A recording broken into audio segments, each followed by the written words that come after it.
স্বাধীনতাৰ পতাকাৰ তলত পৰাধীনতাৰ আস্বাদন। মনে মনে স্বাধীনতাৰ পিঞ্জৰা ভাঙি পিন্ধিবৰ মন যায় পৰাধীনতাৰ শিকলি। যি পৰাধীনতাই দি গ'ল আমাক আধুনিকতাৰ প্ৰথম ৰেঙনি, উন্নতিৰ প্ৰথম বাট। শাৰী শাৰী চাহ বাগানবোৰ, খাৰুৱা তেলৰ খনি, পুৰণি ৰেলৰ চিৰিবোৰ, ঘুকুত গাঁৱৰ সংযোগী পকা দলংবোৰে যেন আমাক বাৰে বাৰে সোঁৱৰাই পৰাধীন সময়ৰ কাহিনী। যি পৰাধীনতাই দি গ'ল আমাক উন্নতিৰ বহু আদি পাঠ। পৰাধীনতাৰ শিকলি পিন্ধি কল্পনা কৰিবৰ মন যায় লোহিতৰ পাৰে পাৰে পূবলৈ যোৱা নতুন বাট।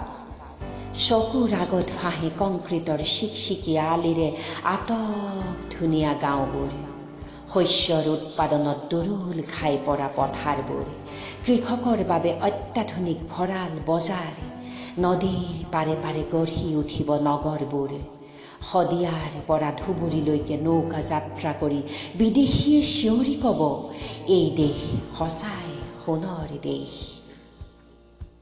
মাজুলীখনো ধুনীয়া হ'ব, কাজিৰঙাৰ গড়বোৰ সুৰক্ষিত হ'ব।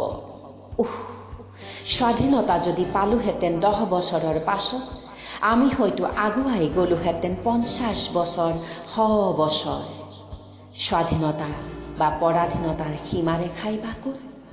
যি স্বাধীনতাত বাৰে বাৰে খৰ্ব হয় জাতিৰ অহংকাৰ, অধিকাৰ বিচাৰি কৰিব লগা হয় আন্দোলন, ভুলুণ্ঠিত হয় মানৱতা।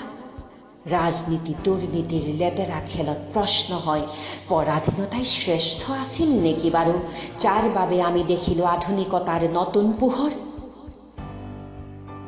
হৃদয়ত জাগক আমাৰ স্বদেশ প্ৰেম, জাতীয়তাবোধ, প্ৰবাহিত হওক মানৱতা।